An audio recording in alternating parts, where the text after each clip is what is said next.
Guatevisión.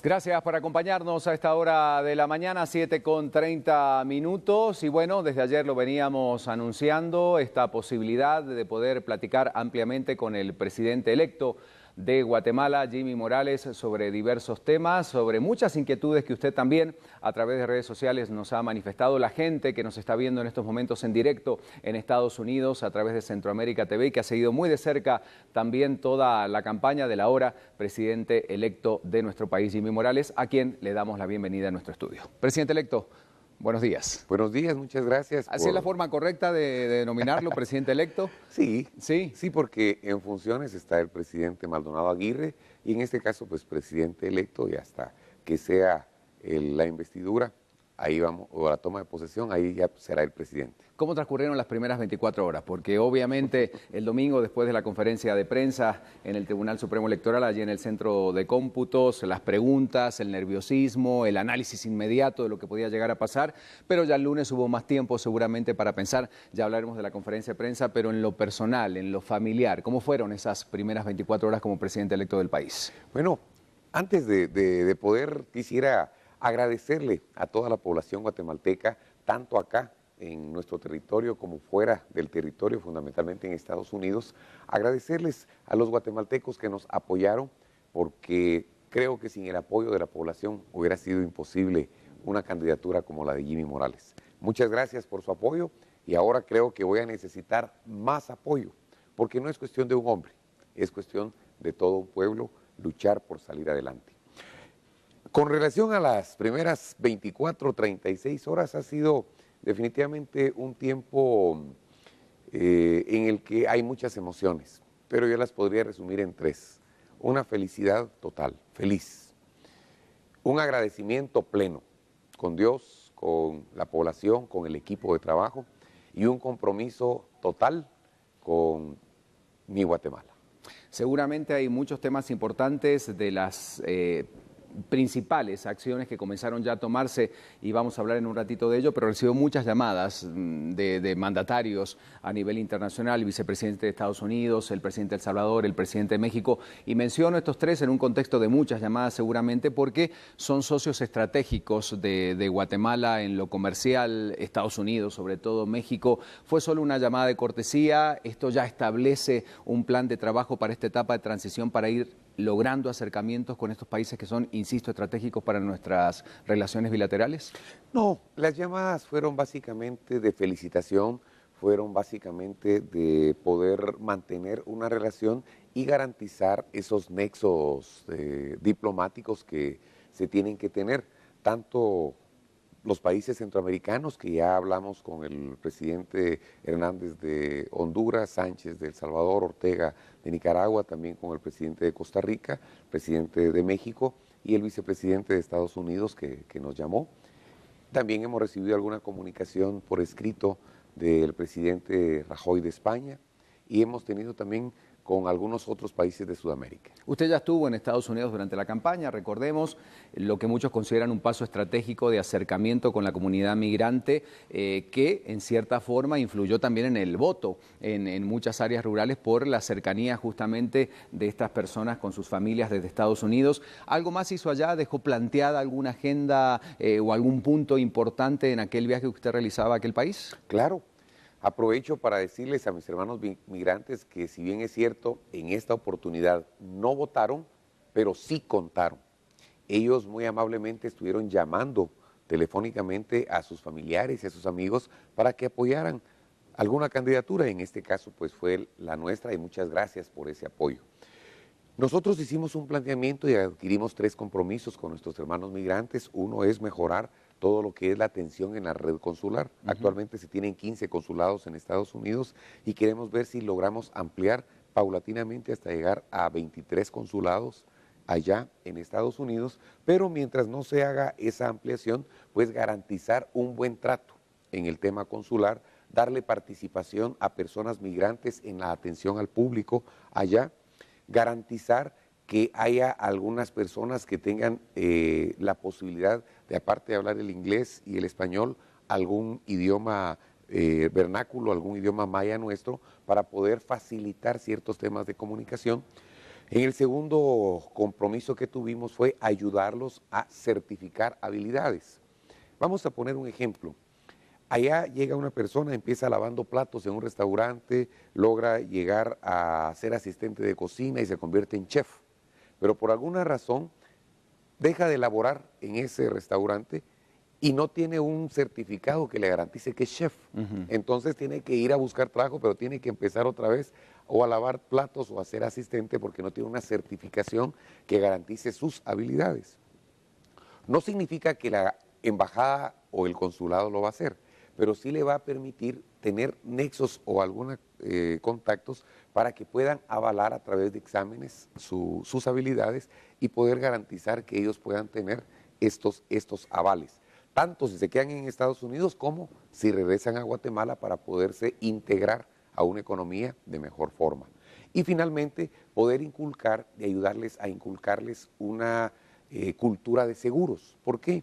Porque si no tienen un seguro de accidentes, cualquier accidente, una cuadraplegia, una paraplegia o una limitación va a afectar todo el proyecto de vida de ellos como de los que están dependiendo de ellos acá.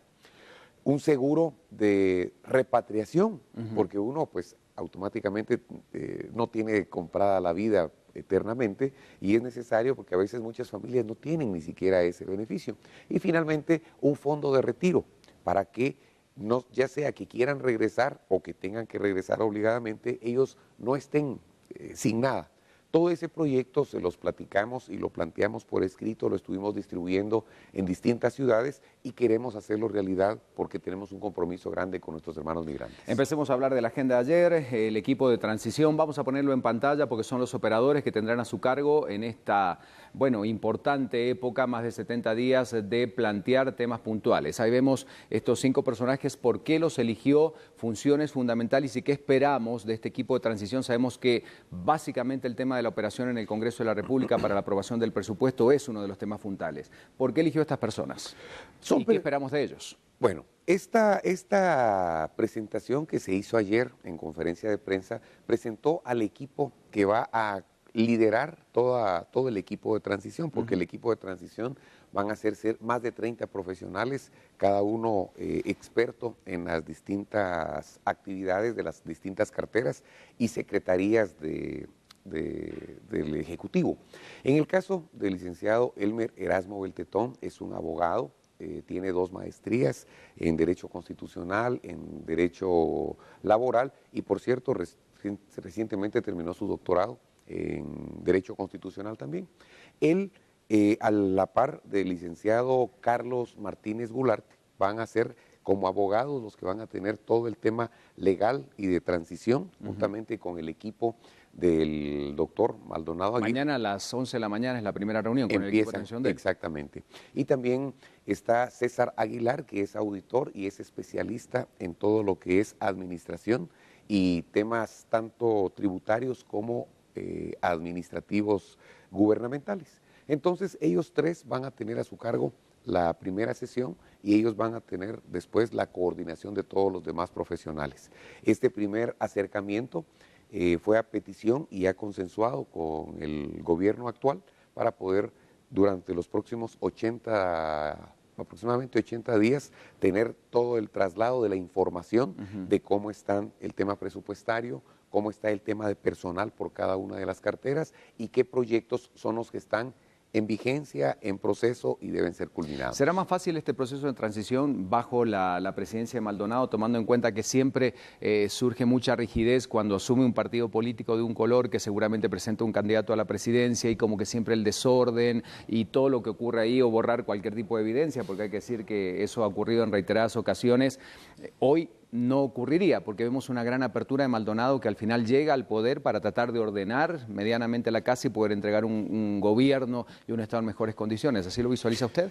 Bueno, Este gobierno ha sido completamente golpeado por muchos temas. Todo el último año yo creo que tuvo mucha inconsistencia en cuanto a funcionamiento, incluso con la renuncia de presidente y vicepresidenta, deja muchos vacíos. La entrada de un nuevo gobierno y el llamado y el nombramiento de un nuevo gabinete, también creo yo que vuelve un tanto intermitente la función de los gabinetes y me imagino que va a ser un tanto complejo y diferente a como ha sido en gobiernos anteriores.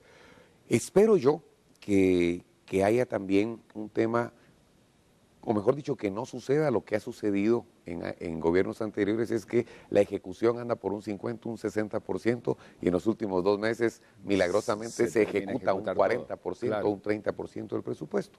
Yo estoy casi seguro que la administración del doctor Maldonado Aguirre está dando muestras de ser una administración bastante sana, bastante cautelosa, y esperamos que eso ayude al tema de transición y, lo más importante, que podamos tener circulante disponible para las obligaciones del Estado a principios del próximo año. Bueno, hablando del circulante disponible, se propone un presupuesto general de 69 millardos, comienza el trabajo concreto dentro del Congreso de la República. Para la mayoría de los analistas, si hacemos una lectura muy rápida de todas las propuestas y los objetivos y los retos que tiene el nuevo gobierno, es sanear definitivamente las finanzas, el sistema financiero del país.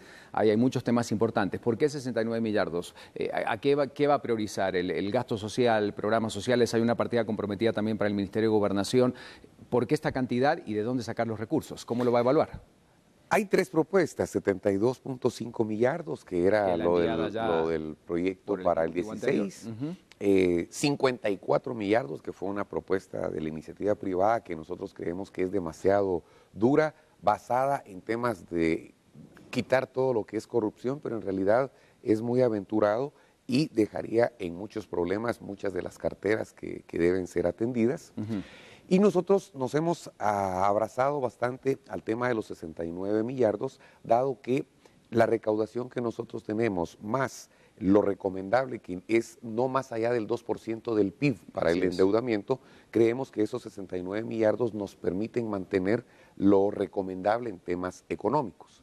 Lo que nosotros estamos priorizando, como hemos dicho siempre en nuestro discurso, es la educación como lo más importante, la salud como lo más urgente y todo lo que sea el fomento de aquellas personas que producen, me refiero desde el pequeño y microempresario hasta el más grande empresario del país, y a cada uno tratando de ayudarle y gestionarle en lo que necesita. El grande empresario lo que necesita es abrir fronteras y exportar, o ser más competitivo y ayudarnos a bajar los precios de los productos para poder disminuir la inflación, bajar el costo de la canasta básica alimentaria, cuando menos.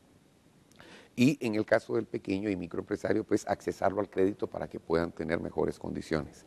Con eso nosotros creemos que estaríamos llenando los requisitos o las prioridades de gobierno que nosotros hemos planteado, sin descuidar todo el resto. No podemos dejar sin reparar las carreteras, no podemos dejar de construir puentes. Hay muchos puentes que deben ser reconstruidos o construidos de urgencia, por ejemplo, Salamá y Guatemala, el puente de la Canoa, que nos disminuiría tremendamente el recorrido para viajar a Salamá o estimular el tránsito de personas y mercancías en esa región. Y así no podemos dejar de pensar en esas usted hablaba cosas. En campaña de declarar el estado de emergencia nacional para el sistema de salud de nuestro país. ¿Eso sigue siendo una prioridad? Sí, sigue siendo una prioridad.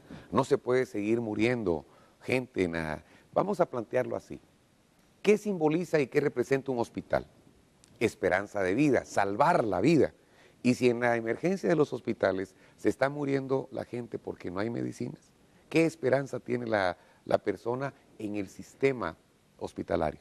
Es por eso que el sistema hospitalario debe ser declarado, o todo el sistema de salud debe ser declarado en emergencia para poder garantizar varias cosas. Medicinas en los hospitales, salarios y sueldos puntuales para los salubristas, reconstrucción urgente y equipamiento de hospitales y centros de salud.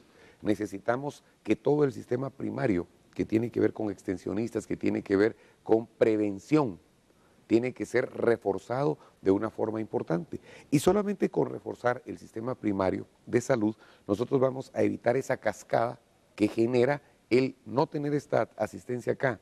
Llegamos a los centros de salud donde no hay medicamento. Entonces vamos buscando los hospitales regionales, departamentales, y como tampoco hay ahí, llegamos a los hospitales nacionales a morir porque ya la infección, la inflamación, la enfermedad se agravó tanto durante el tiempo que se dieron los recorridos que el final es el que todos queremos evitar. Presidente electo, son tantos los temas en función de las prioridades, pero la recaudación es un tema prioritario.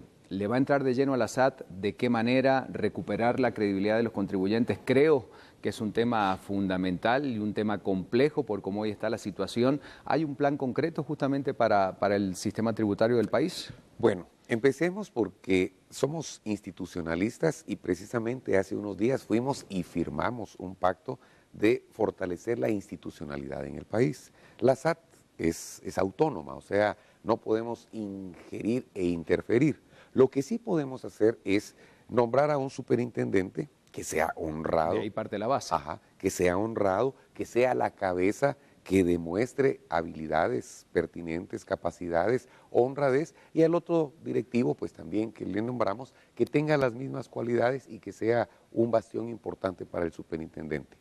En segundo lugar, la presidencia puede mandar mensajes claros de administración adecuada, de buenas conductas personales y al mismo tiempo también buenos términos de economía. Quiero quitar la palabra austeridad, porque también la austeridad puede generar, es aquello de hacer todos los recortes y no gastar. Y no gastar también puede, el Estado puede convertirse en problemas de recesión porque es el presupuesto grande que se saca. Hay una serie de gastos innecesarios, ¿verdad? Eso sí, pero entonces recortemos los gastos innecesarios y traslademos esos fondos a las prioridades que sí deben ser satisfechas. Vuelvo, medicinas en los hospitales. Nuestros primeros 100 días son vitales para medicinas en los hospitales. Entonces, el presidente y casa presidencial se puede quedar sin comer, pero no puede quedarse sin comidas los hospitales. No puede quedarse sin medicinas, una pediatría. ¿Y por qué hago énfasis en esto? Como artista yo visité un sinnúmero de veces pediatrías de hospitales. Muchos niños se tomaron fotos con Nito y Neto. Y ahorita en la campaña salían madres y padres de familia corriendo, enseñándonos las fotos. Y mire, usted cuando mi hijo estaba enfermo fue y yo voy a votar por usted. ¡Hala, qué bueno! ¿Y cómo está tu hijo? Muchas veces. Se murió. Sí, claro. Y no una vez, 2 veces, ni 2. Decenas de veces tuve hasta erizo me pongo, porque son cosas que deben cambiar. Hablemos del Congreso de la República, otro tema complejo. Vamos a ver la siguiente gráfica que hoy publica también Prensa Libre, que habla un poco del mapa, y todos los analistas en estos 3 días de transmisión que tuvimos hablaban del ajedrez que deberá enfrentar FCN como partido político justamente en el Congreso de la República. Ahí están, si usted lo ve en pantalla, cómo están hoy las bancadas, los reajustes que se están produciendo. Líder y Patriota dice que van a perder la mayor cantidad de diputados. ¿Cómo le van a entrar al Congreso en la negociación? En el tema más complejo quizás porque un Poder Ejecutivo necesita un acompañamiento, una complementación, una integración necesaria con el Poder Legislativo. ¿Cómo le va a entrar de lleno a esto? ¿Cómo va a operar justamente allí? Aunque Estados Unidos y Guatemala son realidades muy distantes, voy a tomar las palabras de Ronald Reagan. A ver. Ronald Reagan dijo, tienes que tener 2 de 3. Para poder gobernar hay que tener 2 de 3. ¿Cómo lo va a hacer? El Ejecutivo, la opinión pública y el Congreso. Hablemos del Congreso. Como hay 2 de 3, yo creo que la opinión pública hoy está apoyando todo lo que es la lucha contra la corrupción y la lucha contra todo aquello que frene las disposiciones que puedan mejorar y enderezar el destino de Guatemala. Yo creo que el pueblo de Guatemala hoy se está dando cuenta que se logró hacer una depuración en el Ejecutivo. Pero se necesita también que el legislativo aproveche la oportunidad de oro que tiene para reivindicarse con el pueblo. ¿Cuál es la oportunidad de oro? Hay un clamor popular por la reforma a ciertas leyes, incluso por la reforma a la estructura orgánica de ciertas instituciones, incluido el Congreso de la República. Yo creo que esta oportunidad debe aprovecharla el Congreso de la República. Y esta oportunidad que también el Ejecutivo tiene de ser respaldado por la opinión pública, es una oportunidad de oro que debemos aprovechar como país para poder redireccionar el rumbo de Guatemala. Me han dicho, tiene usted una oportunidad en sus manos, y yo he tratado de devolver un poquito el pase y he dicho, tenemos una responsabilidad grandísima y una oportunidad grandísima en las manos todos los guatemaltecos.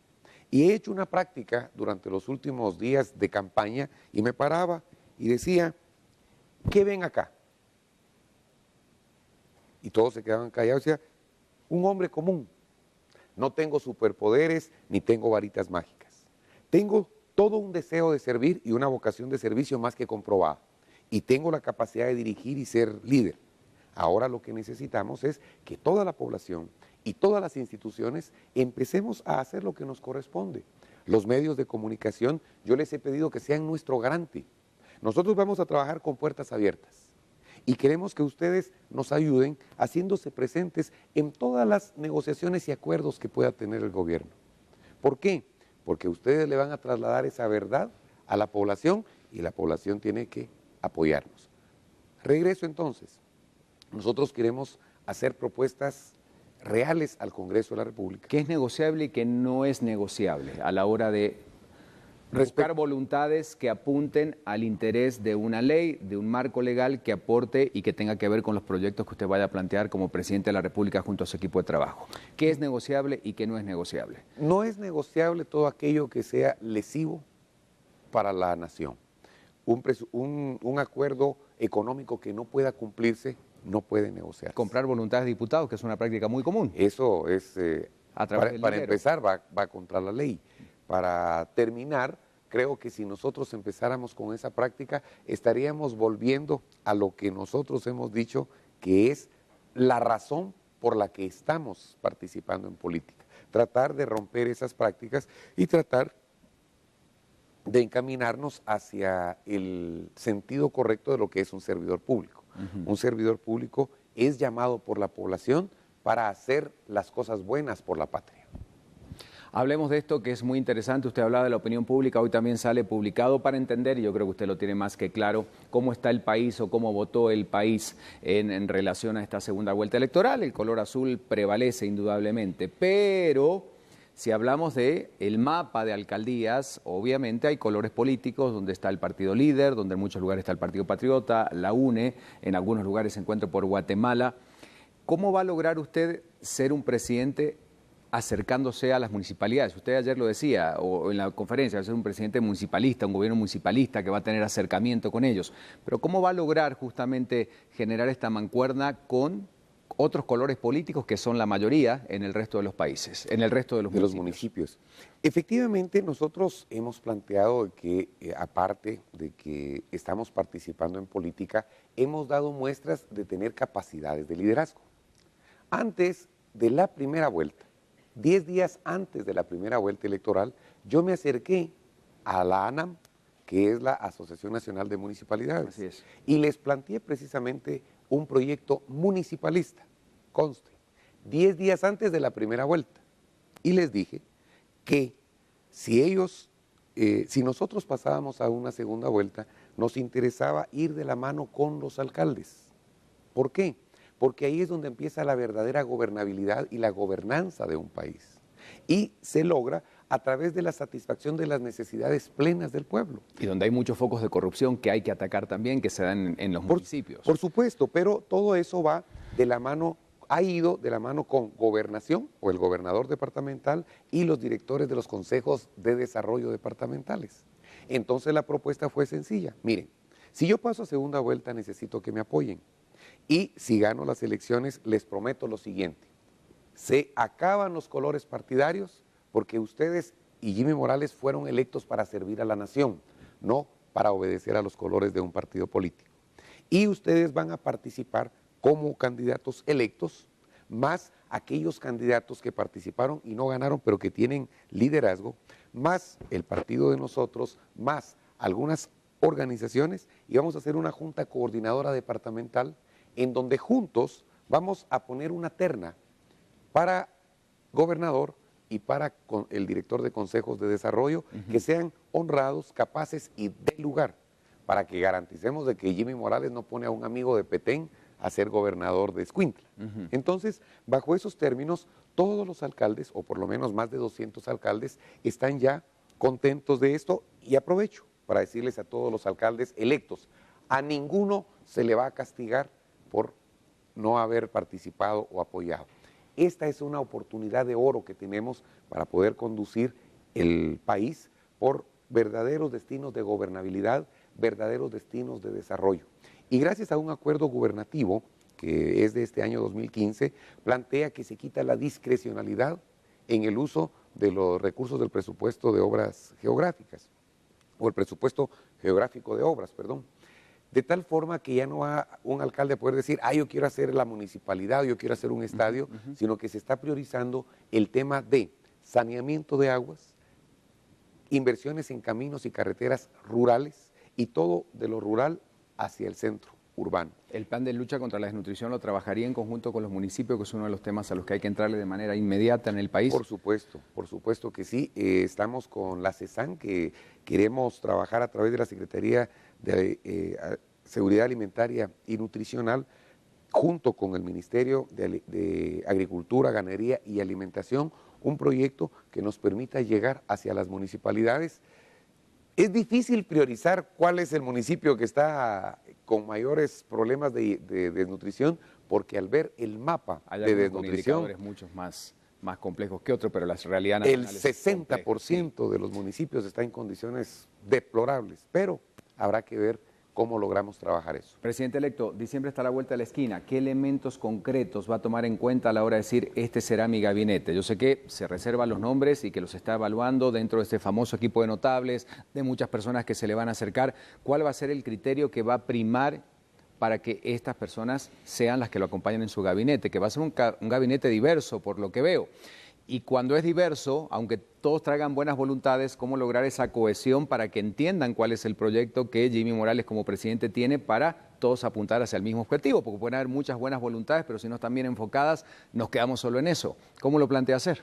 Bueno, ya hablamos de la honorabilidad, ya hablamos de la capacidad que va a estar representada por la academia y o por la experiencia. En el dato, precisamente, de unificar los criterios, los objetivos están. Entonces lo que tenemos que plantear o amalgamar son los criterios. Y es ahí donde va a estar en realidad la dificultad, y es donde algunas personas muy brillantes podrán ser, pero si el criterio no cuaja con el objetivo propuesto, pues tendremos que prescindir de ellos y dejarlos no lejanos ni apartados, pero aun cuando no tengan algún cargo, sí pueden estar en temas de asesorías y temas cercanos de consulta. Pero básicamente va a ser el tema de que el criterio de ellos logre amalgamarse con los objetivos propuestos. Y por supuesto, queremos y les vamos a hacer la petición que estén dispuestos al escrutinio público y a una virtual exposición a cualquier prueba. Por ejemplo, en determinado momento se ha planteado el tema del polígrafo. Entonces, no les vamos a poner a que hagan un polígrafo frente a la gente, pues, pero si en algún momento... Pero si va a ser un método interno, a lo mejor... Exactamente. Como es prohibido, o sea, nadie puede obligar a un empleado público o privado a someterse a una prueba de polígrafo. Pero eso puede plantear como una condición a la hora de... Como una condición para aceptar, de tal forma que no va a ser una coacción, sino que va a ser un compromiso de buena fe, esperando que nunca sea necesario. ¿Gobernación y finanzas son los que primero nombraría o los que más se está enfocado en buscar? ¿Finanzas sobre todo? Finanzas y economía es un tema urgente por el tema del presupuesto, ¿verdad? Y precisamente estamos trabajando en ello. Tenemos ya una comisión de finanzas que se está acercando al Congreso de la República a petición del Congreso. No es que nosotros estemos irrespetando la institucionalidad. Vamos a ir a redes sociales, si le parece. Yo creo que ya está listo ahí, hay muchos temas que preguntarle hay tantas personas que a través de estas redes justamente le manifiestan algunas preguntas al presidente electo de Guatemala. imposible reproducir todas, por supuesto, pero muchos de los temas que hemos abordado son un poco una recopilación de estas preguntas de redes sociales, Alejandro. ¿Estamos entonces? En efecto, Han habido Ricardo. muchas, ¿verdad? Exactamente, algunos temas que ustedes ya tocaron, voy a parafrasear algunas, otras tal vez no las vamos a mencionar porque ustedes ya lo hablaron, como les digo, pero dice, por ejemplo, aquí Pepe Melgar, primera pregunta que aparece, preguntarle si realmente va a cumplir lo del no nepotismo que tanto criticó. Puede que su hermano, sus sobrinos comediantes puedan llegar a las instituciones del Estado. Ya, está más que claro, no van a llegar. Y he El hijo dicho, del vice asume, pero renuncia al cargo de diputado. por ley sí, no eso ya puede. está, o sea, eso ya él está. automáticamente renuncia y hay un Y en su corrimiento. caso, porque va a tener amigos ahorita, hay muchas personas que se le van a acercar y que le van a decir, no es que no sean idóneos o capaces, pero ¿cómo va a tratar de medir esas dos cosas?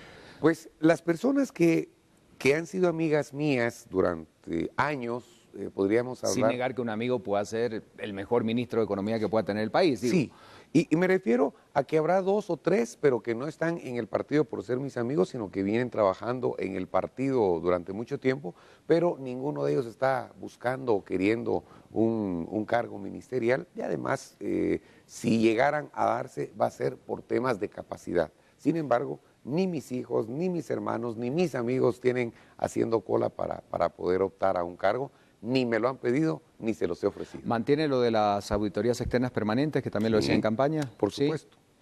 Y esas tienen que ser aleatorias y en determinado momento pueden ser sorpresivas sin interferir con el trabajo de la Contraloría General de Cuentas. ¿Cuándo va a dar su estado patrimonial? Antes de asumir el poder. Antes de asumir. Bien, otra pregunta. Dice Salazar Otoniel, mi pregunta es, ¿tendrá el nuevo gobierno en su gabinete alguna figura de la política tradicional en Guatemala? Voy a hablar de una persona. Caso, de ahí tomará alguno, ¿no? Por ejemplo, candidatos a la presidencia de esta primera vuelta. En alguna vez se discutió en los foros que se podía entregar o a Yamatei o a Canela o a algún otro. ¿Podría ser una posibilidad o no? La única persona con la que he hablado por sus habilidades, por sus capacidades, por su honorabilidad, es el señor Lizardo Sosa. Un hombre de banca, un hombre de economía, un hombre de finanzas que está más que probada sus habilidades, su honorabilidad después de estar 30, 40 años en administración pública, no tiene señalamientos de ninguna naturaleza. Al participar en política, pues ya lo vincularon con que el Yo le partido pregunté en y aquella toda la oportunidad, cosa. Lizardo Sosa, intachable a lo mejor en su conducta, pero apoyando o en una gran valla con Portillo, que sabemos la tradición de él. Entonces a ellos le preguntaba un poco esa doble lectura que podemos hacer, pero ¿piensa que Lizardo Sosa puede ser ese personaje?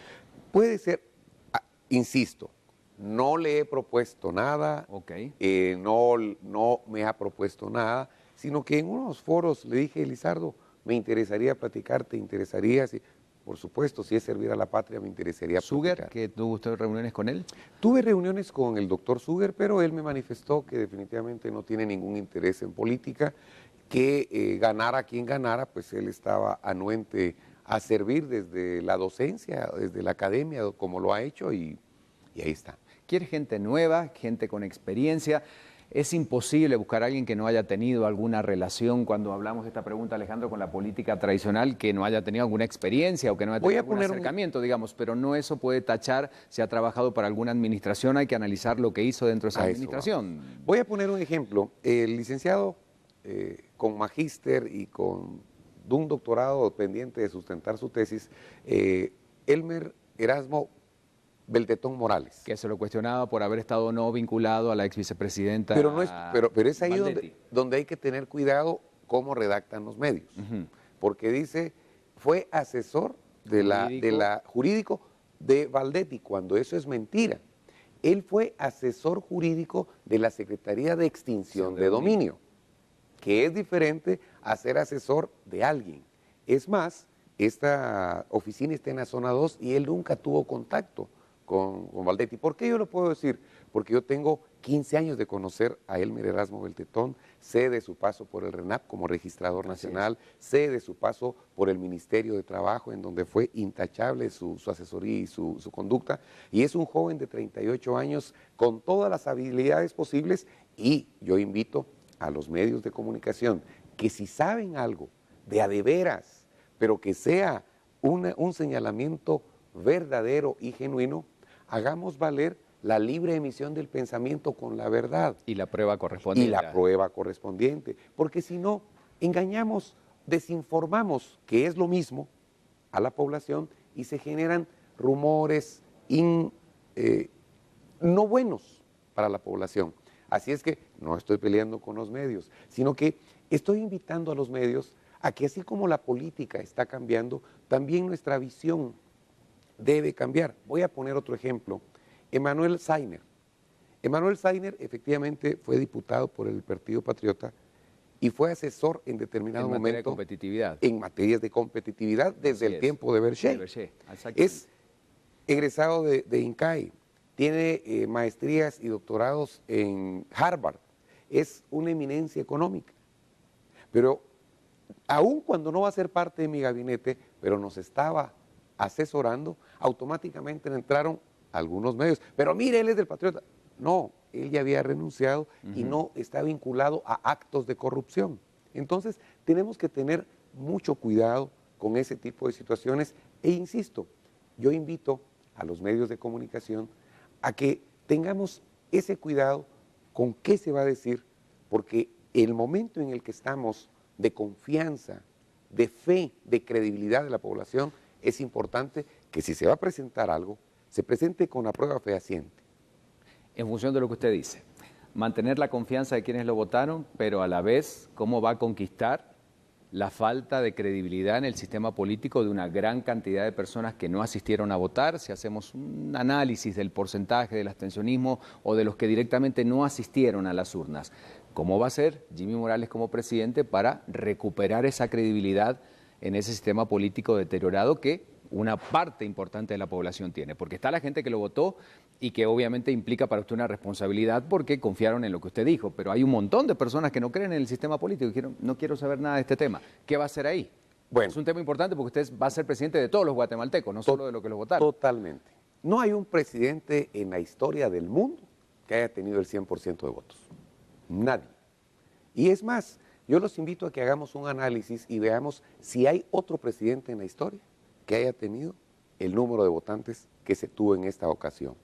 No estoy diciendo con eso que sea legítimo y apoyado por todos.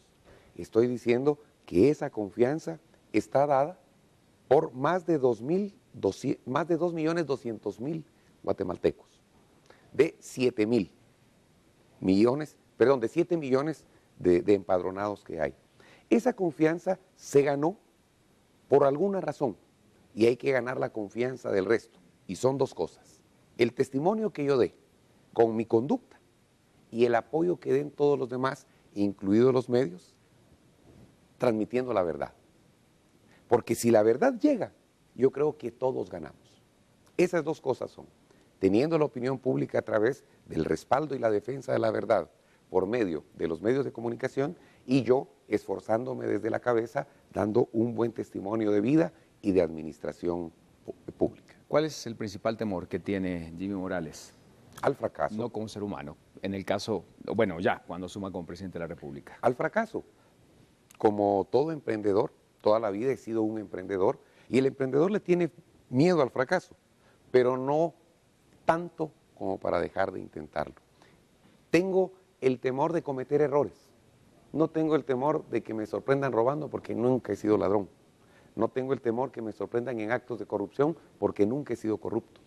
Tengo temor de cometer algún tipo de errores que puedan realmente afectar a mi país, pero estoy con toda la disposición de conseguir y seguir formando los mejores equipos para que eso nunca suceda. El poder marea, y esto es una realidad innegable. Usted que ha formado parte en otra faceta de su vida sabe que el tema del aplauso, el éxito es una cuestión que pasa y que a veces puede llegar a confundir y una vez se puede creer historias que no son, y usted lo decía el otro día con los pies sobre la tierra y los ojos hacia el cielo.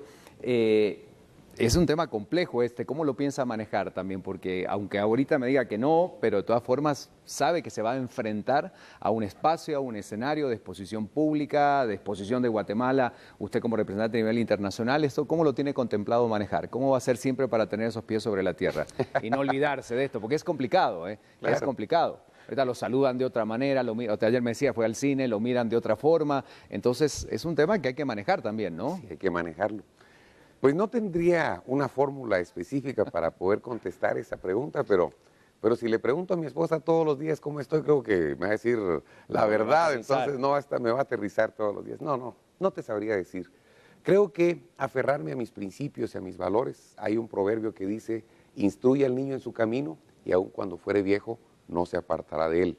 Voy a confiar en la educación que me dio mi madre para aferrarme a ella. Su esposa, cuéntenos de ella, Hilda Patricia se llama, Hilda Patricia. Aparece recién ahorita en el Tribunal Supremo Electoral. ¿Cómo será la función de ella? ¿Cómo piensa que lo va a acompañar? ¿Tiene responsabilidades como primera dama de la nación? ¿Cómo lo va a acompañar y cómo acepta ella el compromiso? Porque usted quería ser presidente, pero hay que ver también su familia cómo acompaña también todo este proceso de exposición que a partir de ahora tienen. Pati, como le digo cariñosamente, o le decimos todos cariñosamente, es una gran mujer, muy bondadosa, caritativa, tímida. ¿Cuántos años llevan juntos? Casados 22. 22 años. Y somos novios desde que ella tenía 12 y yo 13. O sea que me cortaba una vida y me hacía sufrir y de ahí volvíamos y todo, pero... ¿Cómo va a asumir ella el reto de ser primera dama de la nación? Pues yo creo que lo va a asumir con humildad. Ella es una persona muy, muy humilde. Es una persona muy seria y creo que se va a rodear de personas nobles y capaces para poder administrar de mejor forma esa Secretaría de Obras Sociales de la esposa del presidente. ¿Tiene enemigos Jimmy Morales? Hasta hace un año no, ahora creo que sí, pero... ¿Enemigos o gente que no simpatiza con su color político, enemigos políticos por una contienda electoral? Bueno, yo no tengo resentimiento contra nadie. No sé si alguien tenga resentimientos contra mí. ¿Sandra Torres piensa que puede tener alguna idea o cómo la ve? ¿Mandó un mensaje, lo felicitó, la vio en otra actitud a la hora de reconocer su victoria? ¿Era lo que correspondía? Era lo que correspondía. No, en realidad no tengo el gusto de conocerla a profundidad. Espero que su reconocimiento haya sido sincero y espero que el partido UNE, si va a hacer oposición, y todos los demás partidos si van a hacer oposición, que sea una oposición propositiva, beneficiosa para el país. ¿Qué le dice justamente a la oposición? Y con eso ya terminamos, porque va a estar el líder, va a estar la UNE, va a estar el Partido Patriota, algunas otras agrupaciones políticas. Como quiere, porque todos hablamos de una oposición constructiva, propositiva, que aporte en sentido del país, pero ¿qué le dice el presidente electo de Guatemala a la oposición? Concretamente a cara abierta y con sinceridad. Que toda oposición es buena. Ningún avión puede despegar si no tiene viento en contra. Para que Guatemala salga hacia arriba, tiene que tener viento en contra. Tiene que tener una oposición, pero repito, que esa oposición sea para que Guatemala despegue y no para que Guatemala fracase. Entorpecer el proceso administrativo haciendo comparecer a ministros solo por no darle cumplimiento a una agenda legislativa, yo creo que ya nos entrampó 8 años.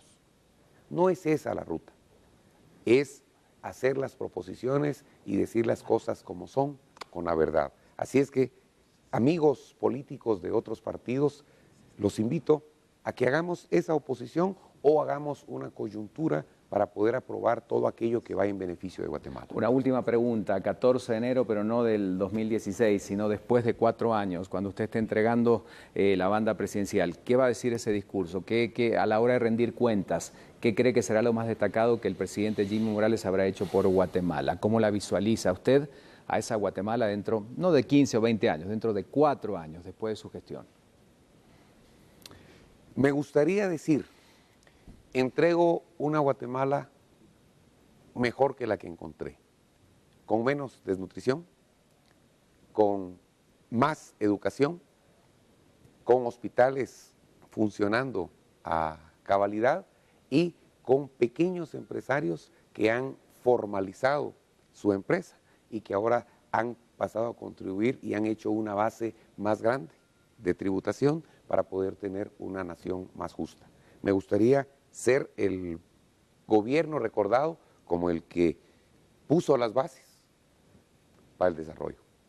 Señor presidente electo, muchas gracias por acompañarnos. A su persona por extendernos, habían 30 minutos, se fueron 45, pero bueno, podríamos hablar de muchos temas más. Ha sido muy amable por acompañarnos esta mañana. Voy a la graduación de mi hijo de sexto primaria, a ver si llego a tiempo. Son 4, ¿verdad? Cuatro. ¿En qué edades? 21, 20, 11 y 9. Bueno, esperamos con 12 y 9. Gracias por acompañarnos. El presidente electo de Guatemala, Jimmy Morales, directo a la graduación de su hijo. Muchas gracias a usted que nos acompañó y en un ratito seguimos porque hay más en BLM Noticias. Ya volvemos.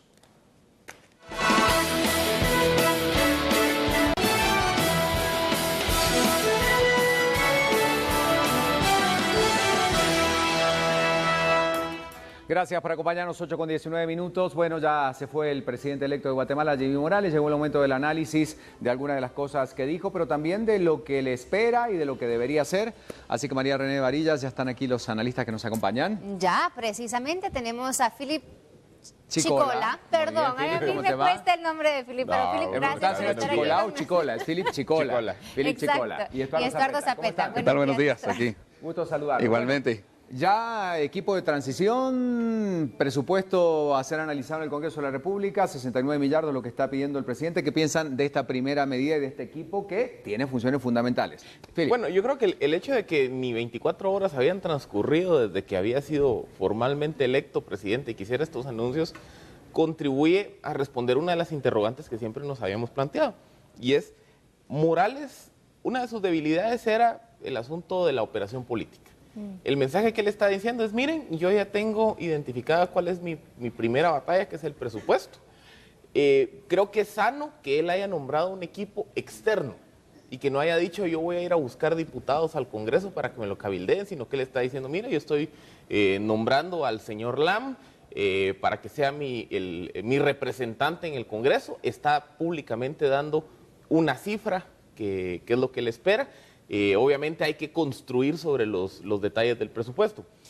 Yo creo que era importante adoptar esa línea de actuación porque hasta cierto punto envía el mensaje de decir, miren, yo no me voy a ir a meter a ese Congreso tan desprestigiado, a ir a negociar con ustedes, porque yo sé que a cambio ustedes me van a pedir plazas, me van a pedir listado geográfico de obras. Entonces creo que el hecho de cabildear de una forma más pública, de una forma más transparente, envía sí un mensaje de transparencia y probidad de parte de Morales, al tiempo que envía también el mensaje de que está atendiendo lo que es la primera batalla de su gestión. Sanear las finanzas, ese es un tema complejo, porque de qué manera justamente se van a obtener los recursos, ¿verdad? Ahí está un poco el punto central, más endeudamiento, que implica contar justamente con esta cantidad para echarle y entrar de lleno en estos temas. El nombre de Lizardo Sosa. De Lizardo Sosa, sí. Y para mí, bueno, yo tendría mucho cuidado con mencionar nombres como Lizardo Sosa. Primero porque Lizardo Sosa viene acompañado de los bancos gemelos en tiempos del presidente Alfonso Portillo, ¿verdad? No lo olvidemos. Y creo que aquí vamos a tener que hacer mucha memoria histórica. Y también en términos de la teoría económica, Lizardo Sosa es un keynesiano, aunque él dice que se aferra a la economía social de mercado alemana, el modelo alemán, pero en realidad los keynesianos van por una expansión del gasto público. Y eso hay que financiarlo y generalmente se financia con bonos, con deuda y entonces es una espiral de crecimiento que ya vamos topando los límites permitidos. Ese 25, en realidad yo tengo dudas del 25, pero igual, dicen que 25% para poder tener un funcionamiento. Pero la gran pregunta es que enfrenta también 4 propuestas de presupuesto. Enfrenta la propuesta, la 4991, que es la que está en el Congreso, 72 mil millones, 72.430 millones. Enfrenta la propuesta que sale de la mesa de 66 mil millones. Él agrega una tercera de 69 mil millones. Y la de líder, yo creo que más dolido que más ardido por la derrota, propone un presupuesto de 54 mil millones. O sea, solo los ingresos proyectados para el próximo año. Dentro de esas 3 propuestas competitivas es lo que tiene que ir jugando los números, pero también los nombres van a ser importantes y yo sí pondría un gran signo de interrogación en Lizardo Sosa, que participó en esas elecciones, ¿verdad? Como presidenciable, pero en realidad era Alfonso Portillo el vocero central de esa. Ahora tengo una pregunta a la mesa y quiero también el análisis de María René. Cuando hablamos de formar gabinetes, digo, tarde o temprano, las personas habrán pertenecido, tendrán un pasado político o habrán trabajado durante la gestión de algún presidente. ¿Cómo buscar gente que nunca, porque cuando dicen que los intachables, o sea, yo sé que depende de la gestión y si salieron manchados de esas gestiones. Por los resultados. Pero si trabajaron dentro de una gestión, aunque el presidente no haya sido el mejor, a lo mejor ese personaje puede llegar a tener capacidades para estar dentro de ahí y tener una oportunidad de mostrarlo, ¿o no? ¿Qué pensás Yo al creo que hay respecto? muchas personas que son mucho más No podemos capaces de lo que satanizar a hemos todo el mundo visto, porque pero trabajó en el quizás gobierno se del han alejado Patriota. precisamente de los gobiernos. Sí, es que, vean, yo creo que esta es una línea muy delgada y yo creo que ahí también muchas veces caemos presa. Como esta persona del equipo de transición que habría trabajado y que lo que había- relacionan con Valdetti, con pero en Rosana realidad Valdetti. era Ajá, pero que parte está en la de la Secretaría estructura, de- ¿verdad? de Ahí está un extinción poco de todo el dominio. tema. A ver, yo creo es complicado porque lo que pasa es que creo que en general a los guatemaltecos nos cuesta hacer una diferencia entre los puestos políticos y los puestos técnicos. Que de entrada eso ya es una diferencia significativa en cualquier administración pública. Los puestos técnicos, como por ejemplo ocurre con este personaje del equipo de transición, al final es normal que haya decenas de profesionales que trabajen en distintas instituciones del Estado bajo o diferentes gobiernos. Con los puestos políticos ahí es donde creo que hay que entrar un poco más de escrutinio, porque yo creo que en el puesto político sí se le puede endilgar a un personaje algún tipo de responsabilidad por malas decisiones administrativas, malas decisiones de política pública y demás. Pero yo creo que al final el criterio tiene que ser una evaluación muy objetiva de cuáles fueron los resultados y cuál fue la gestión de la persona. Y no evaluarlo en función, es que él estuvo en el gobierno de tal o él trabajó en tal institución bajo tal ministro que fue señalado, etcétera, etcétera. Yo creo que aquí nos tenemos que enfocar en estudiar y en analizar específicamente lo que ese funcionario o esa persona en lo individual realizó en el cargo. Y aquí es donde entra, creo que una de las dicotomías más complejas que nos ha tocado vivir como país en estos 6 meses. Y es que derivado de todos los escándalos de corrupción, pues naturalmente hemos desarrollado un rechazo natural a todo lo que huela a política y todo lo que huela a Estado. Pero creo que también hemos caído presa de sobreseñalar a cualquier persona solo porque haya estado en la administración pública. Aquí es donde entra una frase que decía, bueno, yo creo que siempre los países que viven crisis de corrupción entran en la contradicción que buscan a alguien, a un novato con experiencia, que al final termina siendo una contradicción en sí misma. O sea, yo espero que llegue alguien que nunca ha hecho gobierno, que nunca ha estado en la administración pública, pero que lo sepa todo. Pero que lo sepa todo. Ahora, yo pregunto, el presidente electo anuncia que ya para diciembre, Navidad, dice, va a tener conformado su gabinete, ¿no? ¿Esto llega ya un poco tarde según su criterio o está bien, digamos, que se tome este tiempo? Porque según lo anunció desde la campaña de la segunda vuelta electoral, bueno, que ya ahora él tendría ya algo conformado.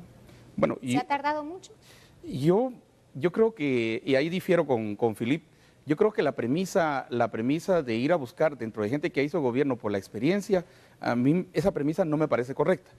Yo creo que hay mucha gente que, mi primera pregunta es ¿por qué tengo que ir a buscar entre gente que ya hizo gobierno? Que ya estuvo ahí. Como que si no hay fuera de gente que también conozca, que no ha hecho gobierno, pero que conozca muy bien, Y que ha estado... Eduardo, porque ese es el tema. Hay gente que a lo mejor es muy buena, pero dice, no, yo en política no me meto porque no quiero... Pero, ser pero de ahí. como, Esta es ¿qué, una qué oportunidad tal? para entrarle. Exactamente, esta es una oportunidad. Si yo no veo aquí, digamos que todo el mundo va a decir, no, al contrario, yo creo que veo una oportunidad. Claro. Felipe, yo veo aquí una oportunidad, René, que la gente que no ha hecho, que tiene el conocimiento, que sabe del proceso de administración pública, entre. Y yo creo que necesitamos gente fresca. Necesitamos gente que esté. 2 de los que están en el proceso de transición, de hecho, hoy en la mañana ya me pasaban también el informe de otro que está precisamente trabajando en el ICS, en el Instituto Guatemalteco de Seguridad Social. Pero yo sí quiero regresar al punto en el que sí hay... Vamos a ver, ¿qué pidió la población? ¿Cuál es la razón principal por la cual el mapa es azul y la gente votó por Jimmy Morales? Simple y sencillamente porque es un outsider, porque no está relacionado con lo antiguo. Entonces, que que fue seleccionado vaya a buscar a lo antiguo, o me mencione, por ejemplo, Lizardo Sosa, yo soy el primero en reaccionar. Cuando hay mucha gente que ha estado y que conoce y que puede hacerlo bien. ¿Qué vamos a juzgar entre las personas? Resultados, no intenciones. Las intenciones no las podemos medir, los resultados sí. Y eso es lo que nosotros tenemos que ir a buscar. Y qué bueno para Navidad. De hecho, se le demanda no solo a Jimmy Morales ni a Sandra, sino a los 14 candidatos y a los próximos que vengan en el 2019, que presenten sus equipos desde mucho antes, desde la primera vuelta. Yo no sé cuál es el miedo de presentar equipos y decir, este va a ser este va a estar encargado de este equipo, y de ahí es donde van saliendo los planes, ¿verdad? El tema es que se lo presentan antes, como la mayoría están atados a compromisos políticos, entonces obviamente y de financiamiento de campaña, pues puede... Pero como no son fijos ni eternos, Ese es el tema, pueden ¿verdad? cambiar, Pueden cambiar. se pueden variar, eso tiene que ser muy flexible. Si esto es parte de los procesos democráticos en Guatemala y que tenemos que ir aprendiendo, que los equipos tienen que ser conocidos, porque si no seguimos con el caudillismo, una persona, y es el liderazgo carismático, ¿verdad? Habla bien o habla bonito, pero no sabemos quién está atrás. Ese es uno de los problemas que tenemos. ¿Sienten que será un presidente bueno, con la figura del presidente, pero que va a tener, como lo estamos viendo ahorita, manda a su representante, que va a ser un presidente con mucha gente que va Que delega. a accionar, o sea, que va a saber que también es una buena función, no solamente que esté todo en la figura, ¿verdad? Pero que será una persona que va a delegar en personas tareas específicas? Totalmente. Porque, Lo siento así, ¿no? Sí, porque yo creo que ahí es donde se evidencia, a ver, Morales no tiene mucho conocimiento de temas específicos. Por lo que él ha mostrado, pareciera que su formación le ha dado más conocimiento en temas de seguridad, en temas de estrategia de prevención de la violencia, en temas de comunicación. Pero por Y ejemplo, de ya saber comunicar lo que el equipo Le le está quiera haciendo. decir al país. O sea, eso es que es una un buena excelente medida también, comunicador. ¿verdad? Pero, por Sí. ejemplo, viendo sobre todo el componente social, sobre todo cuando veíamos a Morales hablar de programas sociales, de educación, de salud, creo que eran áreas de debilidad de su comunicación. Yo creo que ahí es donde vamos a ver mayor delegación hacia su equipo de trabajo. En la parte financiera estamos viendo lo mismo. Pareciera que Morales no conoce las especificidades del presupuesto, pero ¿qué está haciendo? Mire, aquí está mi técnico, relaciónese con él.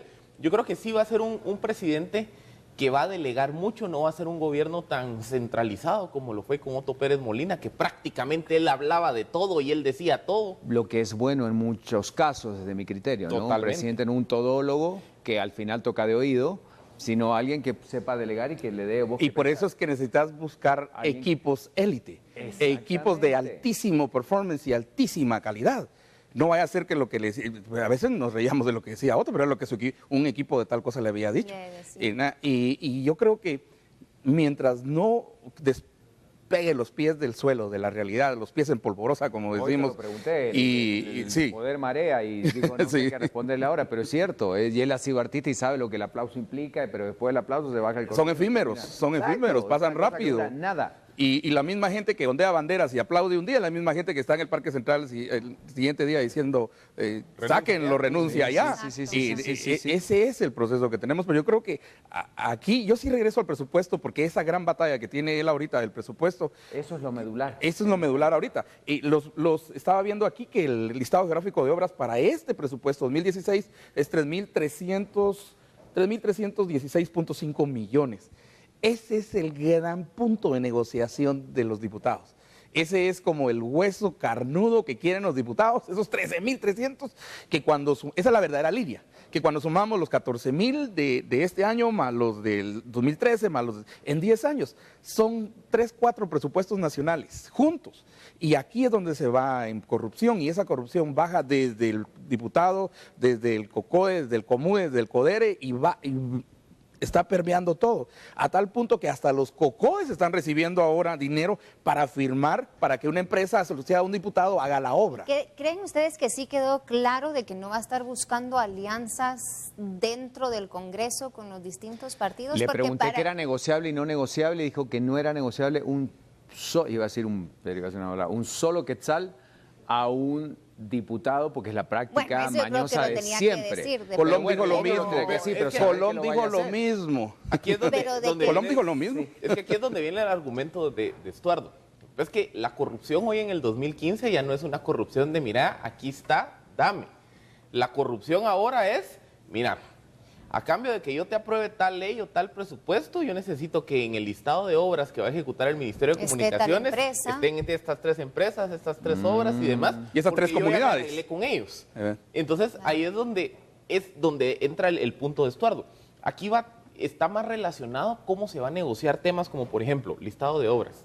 Cómo se va a negociar, por ejemplo, si se va a respetar el pacto colectivo del sector salud o se va a declarar lesivo. Porque también esos recursos que se mueven hacia los pactos colectivos en salud y educación, también ese dinero termina fluyendo de regreso a muchos lados. Entonces, esa es otra decisión que se le viene. Cuando tenga que abordar a los sindicatos, cuando tenga que elaborar el presupuesto de educación y salud, que va a decir, bueno, me quedo con lo que me dejaron o yo voy a declarar lesivo esos pactos. Son esos puntos donde se materializa la corrupción en este país, donde ya no es ni siquiera una entrega burda de dinero, sino que es una negociación un poco más compleja, pero que al final termina siendo la materialización de la corrupción. Yo creo que si Morales toma la decisión de decir, yo no voy a negociar el listado de obras, aquí nos vamos a casar con lo que dice ese Segeplan, que es lo técnico. Yo, qué sé yo, voy a revisar el pacto colectivo con educación, con salud, porque es lesivo para los intereses del Estado. Si adopta esas medidas, creo que va a estar enviando mensajes de que aquí vino a romper la fiesta de muchos. El tema es, puede tener el equipo de notables, de gente que realmente sepa, pero si no es gente de confianza, y aquí hablo de gente de confianza, gente con la que la convivencia hace que nos conozcamos, nos entendamos, sepamos cuál es el objetivo común, creamos este proyecto juntos, insisto.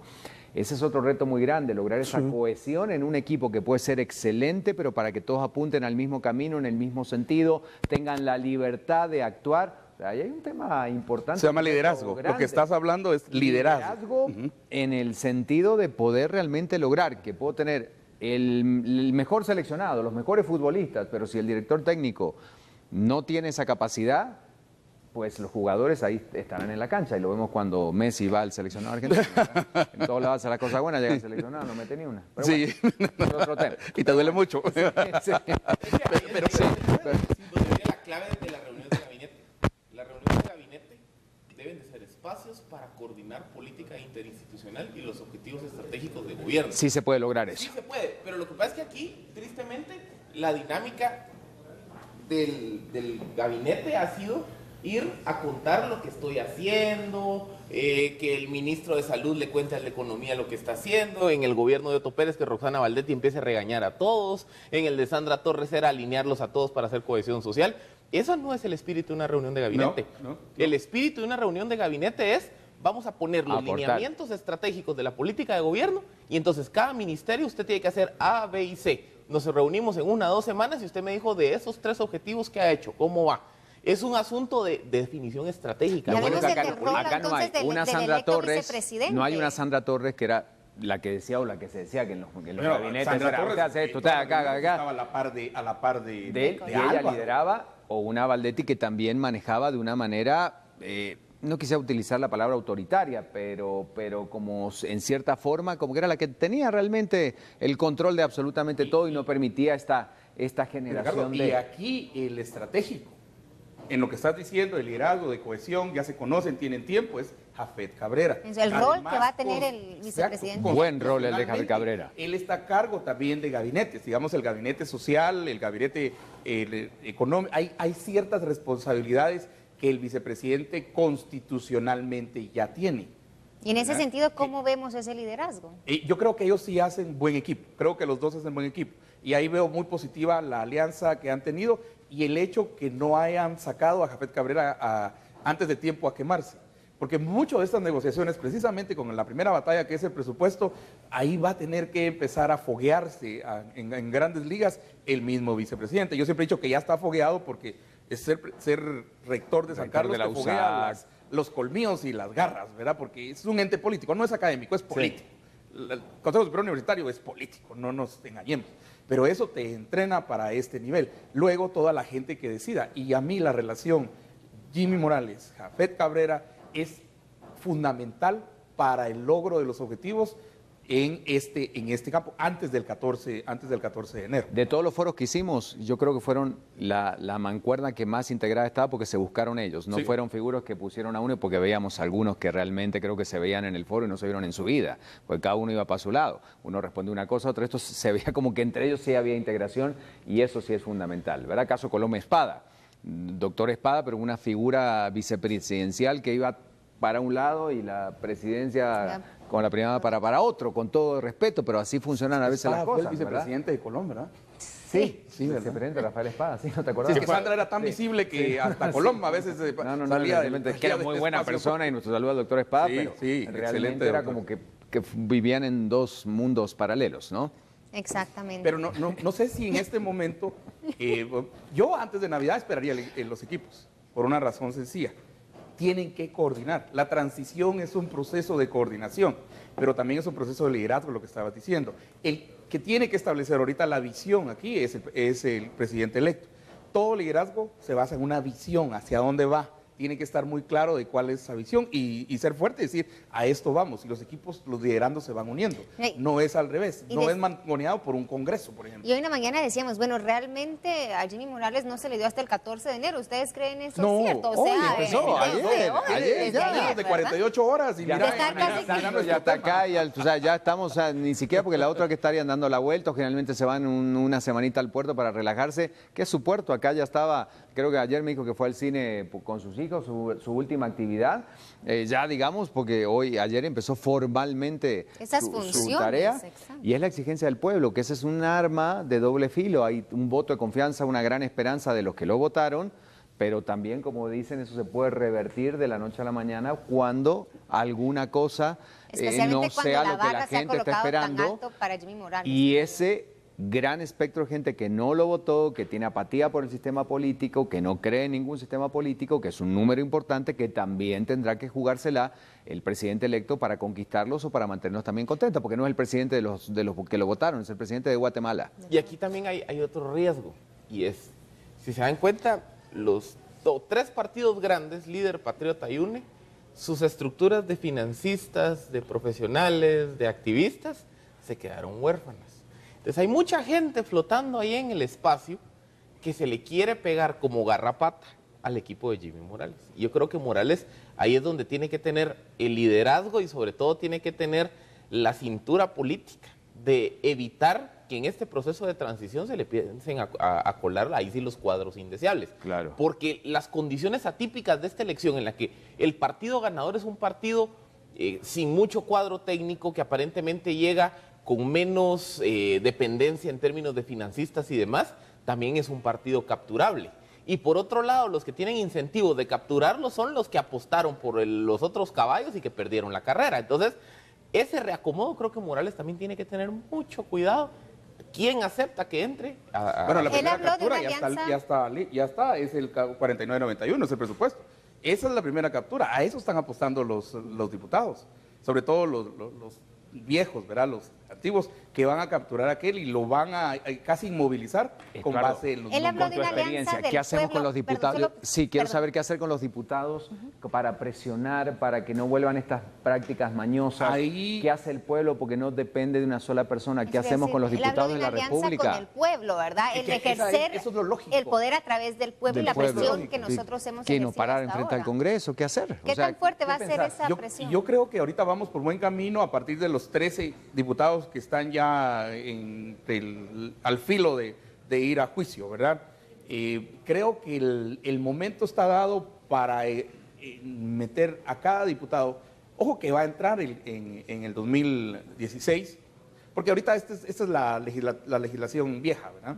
Pero estos, para empezar a ver cada diputado en cada distrito con nombre, con apellido, y aquí es responsabilidad de cada ciudadano, de cada votante, que por favor aprendas el nombre de su diputado, de su diputada, de su distrito, quién es, qué hace, por qué llegó ahí, qué tiene, porque de repente al año resultan con palacetes y resultan con viajes a Europa y todo eso, y no tenían ni... porque Valdetti dice que todo lo hizo con todo lo que tiene, Con tantos champú. millones y todo que lo hizo con su trabajo, y la verdad que No, ser muy pero, lucrativo pero trabajar ahí, nosotros ¿no? tenemos que aprender quiénes son nuestros diputados. Nuestra primera tarea nuestra es saber quiénes nos dirigen. Y segunda es esa alianza que se haga, por ejemplo, en este caso Jimmy Morales con al final sí perdió 2 distritos, perdió Quiché y perdió Alta Verapaz, ¿verdad? Y yo creo que eso es interesante. Ahí es donde la primera visita debería ser Quiché y Alta Verapaz. Esa es la primera visita.